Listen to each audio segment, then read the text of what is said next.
Hello and welcome to The Psychology of Us with Professor RJ Starr, where we explore the mind's influence on life, relationships, and society. RJ Starr is an existential psychologist, professor, and author dedicated to exploring the core challenges of human existence, how we find meaning, embrace responsibility, and navigate life's challenges. Known for a thought-provoking yet accessible approach, RJ inspires listeners to cultivate self-awareness, emotional intelligence, authenticity, and purpose. This podcast is designed for all psychology enthusiasts, practitioners, students, and anyone curious about why we think, feel, and behave the way we do. Each episode unpacks theories, explores complex questions, and offers insights that deepen understanding of the human experience. So settle in, stay curious, and discover the psychology of us. Welcome to The Psychology of Us. I'm Professor RJ Starr, and this is the podcast where we explore the psychological forces shaping the way we think, feel, and behave, sometimes in ways we don't even realize. Today, we're diving into something that affects all of us, whether we recognize it or not. It's a psychological principle called the extinction burst. If you've ever tried to quit a bad habit, and found yourself doing it even more before you finally stopped, or if you've ever ignored someone's text only to get 5 more messages in a row, then congratulations, you've witnessed an extinction burst in action. This is a fascinating and often frustrating part of human behavior. It's why quitting an addiction feels hardest right before the cravings disappear. It's why children throw bigger tantrums when their demands are suddenly ignored. And it's why we, as a society, often see intense resistance to change just before the change actually takes hold. Once you understand extinction bursts, you'll start noticing them everywhere. More importantly, you'll recognize that when things seem like they're getting worse, it might actually be a sign that they're about to get better. So let's break it down. What is an extinction burst? Why does it happen? And how can understanding it help us break bad habits, set boundaries, and stay the course when things get difficult? All right, let's start with something familiar. Have you ever used a vending machine? You put in your money, press the button, and expect a snack to drop down. But instead, nothing happens. The machine just sits there, silent. Now think about what you do next. You press the button again. Maybe harder this time. Maybe you press it repeatedly. You shake the machine, maybe give it a little kick. You might even reach your hand inside, convinced you can somehow force it to work, and then finally, you give up. You walk away, frustrated, maybe even muttering to yourself about how this machine stole your money. That moment, the frantic button pressing, the shaking, the frustration, is an extinction burst. Your brain is saying, wait a minute, this always worked before. Why isn't it working now? Maybe I just need to try harder. This doesn't just happen with vending machines. It happens with habits, relationships, social behavior, and even large-scale societal changes. When something we've been conditioned to expect suddenly stops happening, our instinct is not to let it go quietly. It's to fight against the change, escalating our efforts before we finally stop. Psychologist B.F. Skinner, one of the pioneers of behavioral psychology, first observed this phenomenon in laboratory settings. He trained pigeons to peck at a button to receive food. But when he stopped dispensing the food, the pigeons didn't just stop pecking. First, they pecked more. They pecked harder, faster, more erratically. Only when they exhausted every possible variation of their behavior did they finally give up. Now, we're not pigeons, but our brains operate on similar principles of reinforcement. If a behavior has worked for us in the past, we expect it to keep working. And when it suddenly stops, our instinct is to double down before we finally let it go. So if you've ever found yourself spiraling into an old habit right before successfully quitting, or if you've ever been on the receiving end of someone escalating their demands before finally backing off, you've seen an extinction burst in real time. The key to handling them is recognizing them for what they are: temporary resistance before permanent change. In the next part of this episode, we'll dive deeper into why extinction bursts happen, what's going on in our brains when we experience them, and how understanding them can help us navigate our own behaviors and the behaviors of those around us. Stick with me, we're just getting started. So, what exactly is an extinction burst? At its most basic level, an extinction burst is what happens when a behavior that was previously reinforced suddenly stops being rewarded. Instead of fading away immediately, the behavior spikes, becoming more intense, more frequent, sometimes even more desperate, before it eventually disappears. You've experienced this, I guarantee it. Everyone has. Imagine this. You're at a vending machine. You put in your dollar, press the button, and expect to hear the familiar sound of your snack dropping into the tray. But instead, nothing happens. The machine just sits there, silent. Now what do? Do you just walk away? No, probably not. First, you press the button again. Maybe harder this time. Then you press it a few more times. If that doesn't work, you might shake the machine, maybe even give it a frustrated little kick. And only after all of those failed attempts do you finally accept defeat and walk away. That moment, the escalation of pressing the button harder, faster, in different ways before finally stopping, is a perfect example of an extinction burst. Your brain is saying, this always worked before. Why isn't it working now? Maybe I just need to try harder. This doesn't just happen with vending machines. It happens with habits, relationships, social interactions, even large-scale societal behaviors. And it isn't just humans, it's been observed across the animal kingdom. One of the earliest and most famous studies on extinction bursts comes from the work of B.F. Skinner, one of the pioneers of behavioral psychology. Skinner trained pigeons to peck a button in exchange for food.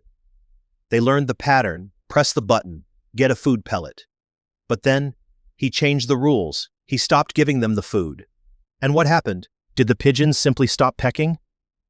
Not right away. First, they pecked more, harder, faster, and in different variations, almost as if they were trying to crack the code and figure out why their usual behavior wasn't working. They even started displaying frantic or unusual movements, as if they could somehow force the food to return. Only after exhausting all these attempts did they finally stop. Now, we're obviously more complex than pigeons, but the fundamental principle is the same. If we've been rewarded for a certain behavior in the past, we come to expect that reward. And when it suddenly disappears, we don't just give up. We fight against it, sometimes intensely, before the behavior finally fades. This is why quitting a habit feels harder before it gets easier. It's why ignoring someone's text sometimes leads to an avalanche of messages. It's why a child whose tantrums used to get them what they wanted might scream louder, cry harder, throw things, before they finally realize the tantrum isn't going to work anymore. Extinction bursts are deceptive. They make us think we're failing when, in reality, they're often a sign that we're on the verge of change. And that brings us to the next question. Why do we experience extinction bursts at all? What's going on in the brain that causes this resistance to change? Now let's go deeper. Why do extinction bursts happen in the first place? What's going on in the brain that makes us react this way when reinforcement disappears? At the core of it, extinction bursts are about expectation. Our brains are built to recognize patterns. We learn what works, and we come to rely on those patterns to navigate our daily lives. The more consistently a behavior has been rewarded in the past, the more we expect that it should keep working. And when it suddenly doesn't, the brain doesn't just shrug and move on, it resists. It escalates.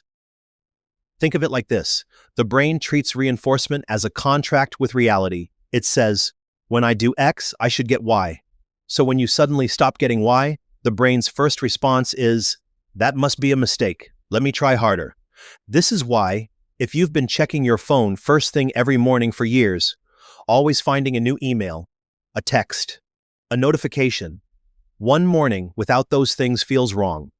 You might check again, refresh your email, open and close your apps. It's not rational, nothing new has come in, but there's a discomfort in the break of the pattern. And this applies to much more than just minor habits. It's why breaking any long-standing behavior, whether it's smoking, eating late at night, or even arguing with a difficult person, feels so difficult at first. The behavior isn't just fading quietly, the brain is pushing back, trying to reinforce the old pattern before it finally gives up. B.F. Skinner's experiments showed this clearly, but modern neuroscience gives us an even deeper look at why this happens. It all comes down to dopamine, the neurotransmitter that drives motivation, reward seeking, and habit formation. Dopamine is what keeps us engaged in behaviors that have historically benefited us. When we expect a reward and we don't get it, our dopamine system doesn't just go quiet, it spikes in frustration.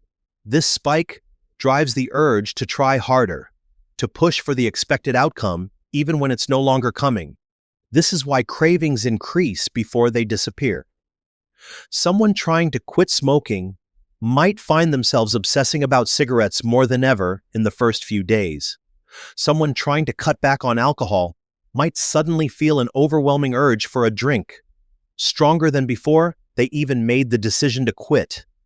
That's not failure. That's the extinction burst. The brain is scrambling to reestablish the old pattern before it's forced to let it go. And we see this not just with habits, but with relationships too. Have you ever stopped responding to someone who was used to getting immediate replies from you? Maybe they sent one message, then two, then suddenly 5 in a row? That's a social extinction burst. The person isn't necessarily trying to be annoying, they're just reacting to a disruption in their expected pattern. In toxic relationships, this can take an even more extreme form. If someone is used to controlling another person through manipulation, guilt, or even aggression, when their control stops working, they don't usually back down immediately. They escalate first. They push harder, make bigger demands, lash out. It's the same principle. A behavior that has worked in the past is no longer working, so they amplify it in an attempt to regain control. The key to overcoming an extinction burst, whether it's in a habit, a craving, or a relationship, is to recognize that the escalation is temporary. It feels urgent, like something you must respond to, but in reality, it's the final stage before the behavior starts to fade. This is where so many people get stuck. When the behavior spikes, they assume they're failing. They assume the change isn't working.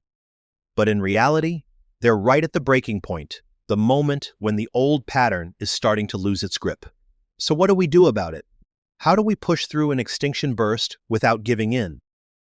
Now that we understand why extinction bursts happen, let's talk about how they show up in everyday life. Because once you know what to look for, you start seeing them everywhere. One of the most common places we see extinction bursts is in habit change. Anyone who has ever tried to quit a bad habit, whether it's smoking, biting their nails, late-night snacking, or excessive social media use, knows exactly how this works. Let's take social media. Say you decide to cut back. You delete an app from your phone, determined to break the habit. At first you feel good about it, but by mid-afternoon, you catch yourself reaching for your phone even more than usual. You start checking other apps, opening your email, maybe even reinstalling the app, justifying it with some excuse like, I just need to check one thing.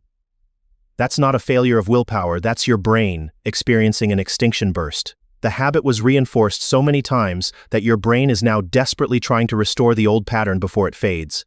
This is also why quitting addictive substances is so difficult. People trying to quit caffeine, alcohol, or nicotine often experience intense cravings right before their brain starts to adjust. The first few days are the hardest, not because quitting is impossible, but because the extinction burst makes it feel like the desire is stronger than ever. In reality, this is a last-ditch effort from the brain to cling to the old behavior. There's actually a famous study on this from the field of addiction research. Scientists studying withdrawal symptoms found that cravings tend to peak right before they start to decline. People assume that feeling the intense craving means they're failing, but in reality, it's often a sign that their brain is on the verge of letting go of the dependency. And it's not just habits, it's also relationships and social dynamics. Have you ever had a friend or partner who was used to getting a certain kind of reaction from you?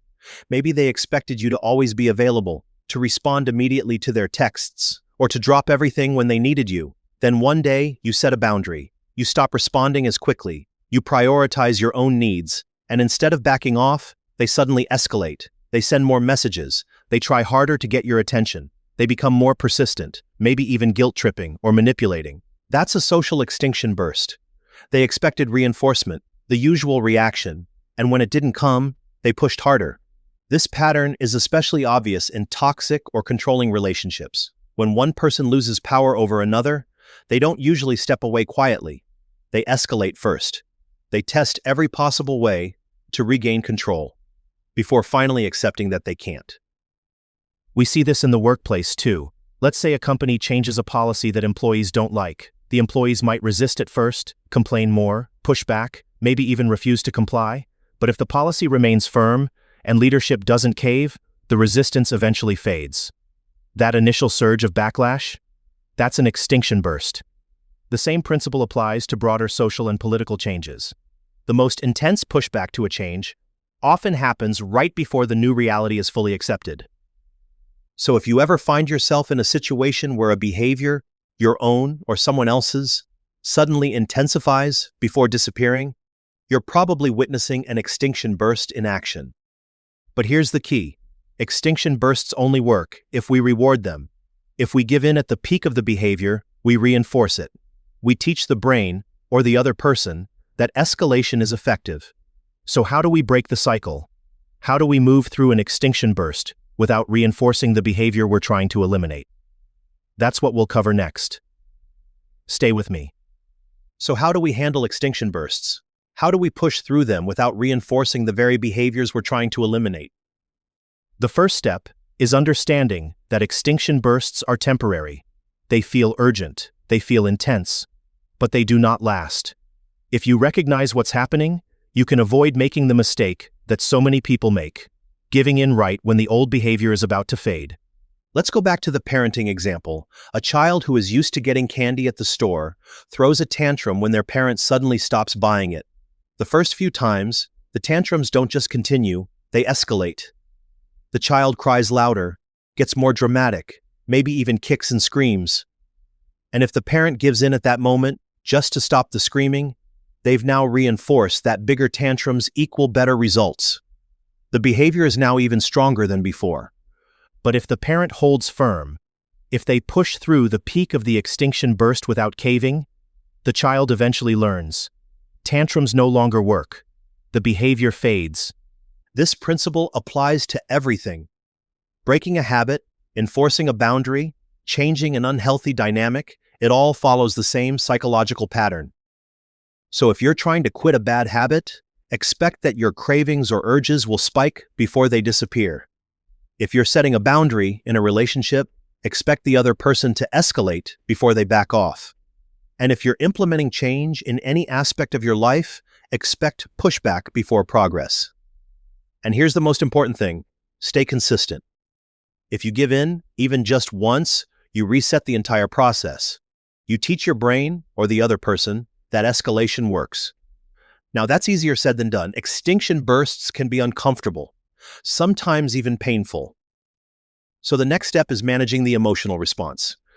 Let's say you're trying to cut back on caffeine, and your craving for coffee is overwhelming. Instead of panicking or assuming you're failing, you reframe it. This is my brain's last attempt to hold on to an old pattern. If I ride this out, it will pass. This works in relationships too. If someone is escalating because you set a boundary, remind yourself, this is just an extinction burst. They're pushing harder because they realize the old behavior isn't working anymore. That doesn't mean you have to tolerate disrespect or aggression. It just means recognizing the psychological mechanism at play so you don't fall into the trap of reinforcement. Finally, one of the best ways to push through an extinction burst is to replace the old behavior with a new one. The brain doesn't like a vacuum. If you're trying to quit an old habit, it helps to introduce a new, positively reinforced behavior in its place. For example, if you're quitting smoking, replacing the ritual of cigarettes with deep breathing, chewing gum, or even holding something in your hands can help smooth the transition. If you're stepping away from a toxic relationship, filling that space with new friendships, hobbies, or routines can make the adjustment easier. The more you consciously reinforce a new pattern, the faster the old one fades. So here's the key takeaway. Extinction bursts are not signs of failure. They are signs that change is happening. If you recognize them for what they are, you can navigate them with patience and confidence instead of frustration and self-doubt. And if you're in the middle of one right now, whether it's a habit you're trying to break, a boundary you're trying to hold, or a change you're trying to make, stick with it. If the behavior is escalating, that doesn't mean you're losing. It means you're on the verge of winning. The final thought I want to leave you with is this. When something is on the verge of extinction, it fights the hardest to survive. That's what an extinction burst really is. A behavior's last attempt to reclaim its place. When you understand this, you gain power over it. You stop seeing resistance as a sign that you're failing and start recognizing it as a sign that you're close to success. Think about this in your own life. If you've ever tried to break a habit and found yourself struggling more than ever in the first few days, that wasn't failure, that was the extinction burst. If you've ever distanced yourself from a toxic person and they suddenly escalated their behavior to pull you back in, that wasn't proof that the relationship was necessary, it was proof that they realized they were losing control. And if you've ever felt like you were making real progress toward a goal, only to be met with intense resistance, whether from yourself, from others, or from the world around you, consider that maybe, just maybe, that resistance is not a wall. It's a threshold, a point you have to push through to reach the other side. This concept applies to so many aspects of life: personal growth, relationships, addiction recovery, even large-scale social changes. Things don't usually fade away quietly. They escalate before they disappear. If you can recognize that pattern, you can stop getting discouraged when things seem to get worse before they get better. Instead, you'll know you're on the right track. So as you move forward, pay attention to the extinction bursts in your life. Whether it's a craving you're pushing through, a difficult transition you're navigating, or a challenge you're facing, remind yourself, this is temporary. If I don't give in, it will fade. Thank you for joining me today on The Psychology of Us. I hope this episode has given you a new perspective on why we resist change before we adapt, and more importantly, how you can use this knowledge to move forward with confidence. That wraps up this episode of The Psychology of Us with Professor RJ Starr. Each conversation is a step toward greater understanding of ourselves, each other, and the forces that shape human behavior. Listeners are invited to continue the conversation by sharing their thoughts, questions, and topic suggestions at profrjstarr@outlook.com. Every message helps shape future episodes, ensuring the discussions remain relevant, thought-provoking, and meaningful. For those who find value in these explorations, subscribing and leaving a review is a great way to support the podcast and bring these insights to a wider audience. Until next time, stay curious, stay thoughtful, and keep exploring the psychology of us.